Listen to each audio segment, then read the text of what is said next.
Bonjour et bienvenue dans ce vlog. Aujourd'hui je suis dans mon terrain comme vous pouvez le voir. Mais je ne vais pas vous parler du terrain. J'aimerais bien vous parler d'un sujet d'actualité en fait. Qui est le changement d'heure, voilà.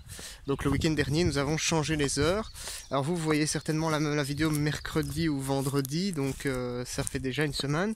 Mais j'avais quand même envie d'en parler de ce fameux changement d'heure. Alors vous allez me dire qu'est-ce que c'est le rapport avec l'autonomie. Eh bien en réalité, bon, il n'y a pas énormément de rapport, mais il y a quand même un rapport dans le sens où quand on vit en autonomie, on est amené à travailler régulièrement avec des plantes et des animaux pour atteindre une certaine autonomie alimentaire. Et ces animaux et ces plantes, si on change les heures et qu'on change leurs habitudes comme ça du jour au lendemain, parce que, je sais pas, par exemple, on a décidé d'aller donner de l'eau aux vaches à 8 h du matin, et subitement on va lui donner de l'eau à 7 h du matin. Eh bien, il y a une incompréhension de la part des animaux, et c'est pareil pour les plantes. Et donc si vous fixez votre planning de d'entretien du jardin et des animaux, etc., en fonction du changement d'heure, c'est complètement ridicule. Et donc pourquoi je vous dis ça? Pour vous amener au fait, que le changement d'heure en réalité est complètement ridicule en lui-même. C'est une idée complètement débile, qui n'a absolument aucun sens et qui est mauvaise pour nous et pour les animaux et les plantes que l'on entretient tout simplement. Mais c'est mauvais pour nous aussi en fait, c'est un perturbateur endocrinien parce que voilà, notre cerveau humain est quand même calqué sur la façon, donc son cycle circadien est principalement calqué sur la lumière du soleil. Donc par exemple, vous allez vous lever quand le soleil se lève. Alors bien sûr, comme je vous l'avais déjà dit dans un précédent vlog, ce n'est pas vraiment le cas dans notre société, puisque nous avons toutes sortes de choses qui perturbent cela, notamment les écrans d'ordinateur et ce genre de choses. Et le changement d'heure en fait partie parce que ça perturbe en réalité notre notion du temps qui passe, notre notion du moment de la journée où nous sommes.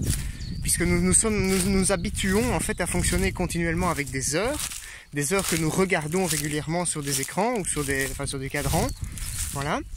Et subitement, du jour au lendemain, ces heures changent par rapport à la progression qui est progressive du coup, tout au long de l'année, la progression du soleil dans le ciel et des saisons et des heures de la journée. Donc là par exemple, le soleil se lève à une certaine heure. La journée d'avant il se levait un petit peu plus tard. La journée encore avant il se levait un petit peu plus tard, et demain il se lèvera un petit peu plus tôt. C'est progressif.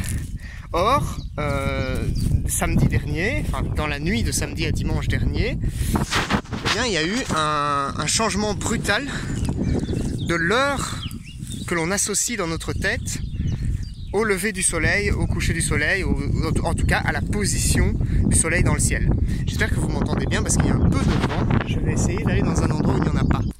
Alors pourquoi je vous fais ce vlog maintenant pour vous expliquer ça?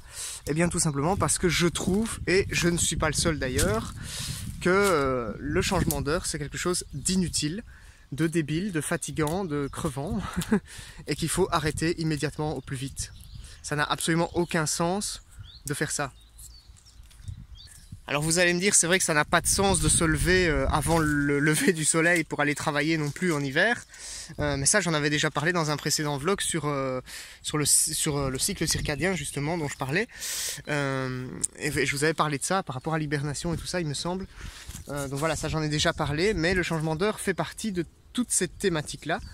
Et je trouve qu'il serait essentiel en fait de militer contre ce truc débile qui n'a absolument aucun sens. Cette année, on avait dit encore, je sais pas qui a dit ça en fait, mais j'ai vu circuler des informations comme quoi on arrêterait le changement d'heure parce que ça ne change rien, que ça ne sert à rien.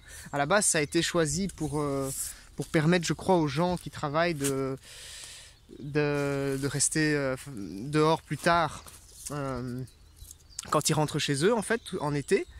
donc de rester dehors que le soleil est encore couché.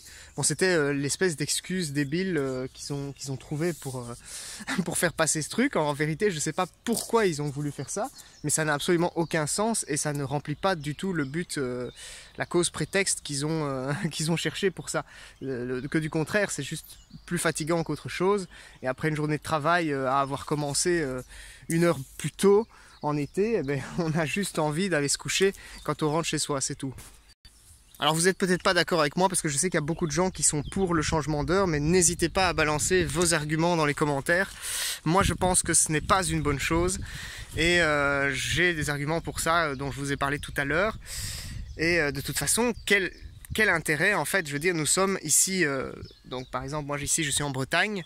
Bon, je ne vais pas prendre la Bretagne comme exemple parce que d'habitude je suis en Belgique et qu'en Bretagne c'est un peu différent.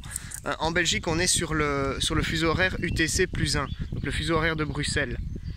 Sur toute la Belgique on est sur ce fuseau horaire. Alors pourquoi est-ce que en été on décide d'être sur un +2? Ça n'a absolument aucun sens. Je veux dire, l'entièreté des pays de la planète fonctionne sur les fuseaux horaires comme ils ont été établis à la base. Bon, il y a quelques exceptions, mais vous savez qu'il n'y a pas tant que ça de pays qui changent les heures en été et en hiver. Et je pense que nous faisons partie d'une minorité et ça n'a absolument aucun sens. Donc si je fais cette vidéo, c'est pour que, voilà, tous les gens qui me regardent, alors je sais que j'ai pas énormément de gens qui regardent mes vlogs de toute façon, mais ce n'est pas grave, ce sera déjà ça. Tous les gens qui me regardent, j'aimerais bien que ces gens-là, s'ils en ont la possibilité dans leur vie, et bien sûr s'ils sont d'accord avec ce que je raconte ici, arrêtent de changer les heures en fait. Parce que c'est comme ça que ça va changer, c'est pas en continuant de râler sur le changement d'heure tout en continuant à le faire tous les ans, c'est complètement débile. Moi je ne change plus les heures. Je change plus les heures et je m'adapte quand je dois faire quelque chose dans la société, en public, dans la ville, etc. Mais je ne change plus les heures. Moi, quand je me lève, là maintenant, il est 7 h du matin, il n'est pas 8 h du matin, c'est tout. Et je voudrais que, voilà, ce serait vraiment génial en fait, que une grosse majorité de gens fassent ça, à un tel point que ça ferait pression et qu'on soit, et qu'ils soient obligés de prendre en compte cette partie de la population qui n'adhère pas au changement d'heure, parce que cette partie de la population, c'est pas une minorité, c'est même, je pense, une majorité. Alors je n'ai pas de preuve de ce que j'avance, mais ce serait curieux que je me renseigne effectivement pour savoir si la majorité de la population apprécie ou pas le changement d'heure. Bref, vous allez me dire, c'est peut-être pas une cause, très, très urgente dans la société, et c'est vrai, parce qu'il y a des choses beaucoup plus urgentes comme l'égalité, comme le réchauffement climatique, ce genre de choses. Mais le changement d'heure, ça en fait partie parce que ça n'a pas de sens et ça fatigue les gens. C'est pour ça que j'ai dit tout à l'heure que c'était un perturbateur endocrinien, parce que cette perturbation qu'il y a dans notre cerveau à l'égard du temps qui passe, bon, cette perturbation, on finit par s'y habituer au bout de quelques semaines, mais les 2 semaines, 3 semaines qui suivent le changement d'heure, en été et en hiver, nous sommes complètement perturbés, fatigués, et on n'a plus la possibilité de réfléchir de la même façon. C'est inefficace à l'échelle de la société. Alors il y a énormément de choses qui sont inefficaces dans la société, malheureusement. Il faudrait toutes les changer, mais voilà, c'est pas le sujet de cette vidéo. Dans cette vidéo, j'avais juste envie de vous parler de ce fameux changement d'heure. Et donc je l'ai fait, j'espère que ça vous aura plu. J'espère que, enfin voilà, je me demande, je suis curieux de savoir si vous êtes d'accord avec moi par rapport à ce sujet, ou si vous avez des arguments très intéressants pour affirmer que le changement d'heure est une bonne chose. J'en doute, mais voilà, n'hésitez pas à mettre en commentaire si c'est le cas, parce que ça m'intéresse toujours de découvrir des points de vue. Voilà. Quant à moi, je vous retrouve une prochaine fois. Alors je sais pas trop quand, parce que c'est vrai que j'ai plus fait de vlog depuis longtemps et je ne le fais plus de manière régulière parce que j'ai beaucoup d'autres choses à faire ici sur le terrain. Mais voilà, je fais de temps en temps une vidéo sur le terrain, je fais de temps en temps un vlog, voilà. J'aurai aussi également d'autres vidéos d'autres types qui vont sortir, notamment une vidéo sur le savon, mais il faut encore que je la monte. Ça prend un certain temps. Mais voilà, j'espère que vous continuez de suivre le contenu sur cette chaîne. Et moi je vous dis à plus tard dans une prochaine vidéo. Salut!